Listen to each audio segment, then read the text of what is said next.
या 26 सालाच्या एप्रिलपर्यंत काही निर्देश आम्ही अंकामध्ये प्रसिद्ध करणार आहोत।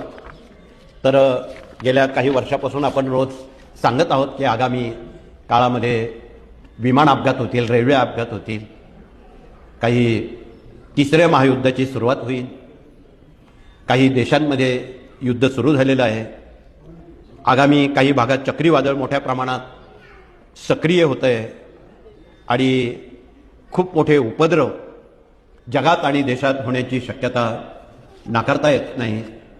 जगामध्ये नवीन व्हायरस जसं 4-5 वर्षापूर्वी कोरोना आला तसा असा एक आजार थैमान घालण्याची या महिन्याच्या अखेरपर्यंत शक्यता आहे।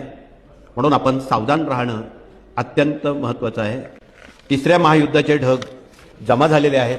म्हणून युद्ध, रेल्वे अपघात, विमान अपघात, जंगलांना आग, भूकंप या गोष्टी खूप मोठमोठ्या व्यक्तींवर होणारे हल्ले, धार्मिक ताणतणाव, पाण्यावरून भांडणं, मोठ्या प्रमाणात दुष्काळ, मोठ्या प्रमाणात अतिवृष्टी, हे सगळं चक्र या महिन्याच्या अखेरला सुरू होते। काही ठिकाणी खूप पाऊस, काही ठिकाणी पाऊसच पडणार नाही।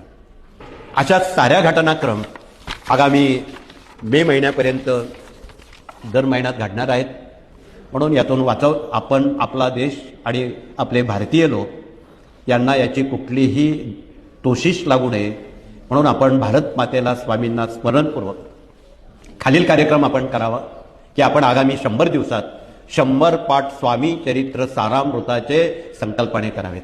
1, 100 पाठ श्री दुर्गा सप्तशतीचे प्रत्येकानं वैयक्तिक करावेत। 3, 100 पाठ रुद्राचे करावेत। स्वामी महाराज हे शंकरच आहेत म्हणून ते काही वेगळं नाही। म्हणून आपण माणूस नावाची एकच जात आहे असं स्वामींनी ठणकावून सांगितलेलं आहे।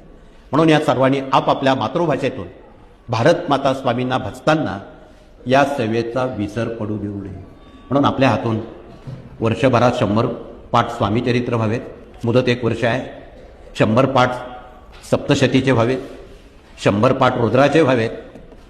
तशा या सेवा फार सोप्या आहेत आणि ज्यांना एवढंही शक्य नाही त्यांनी 12 महिन्यात 12 लाख जप, दरमहा 1 लाख जप श्री स्वामी समर्थ लिहिला तरी ते पुरेसं आहे। आता यापेक्षा आणखी सोपं सांगणं उचित नाही, याला काही पैसे लागत नाही।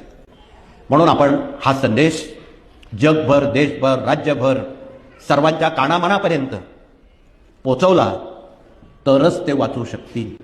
म्हणून हा तळमळीचा संदेश आपण सर्वतोपरी सर्वांपर्यंत आपण पोचवला।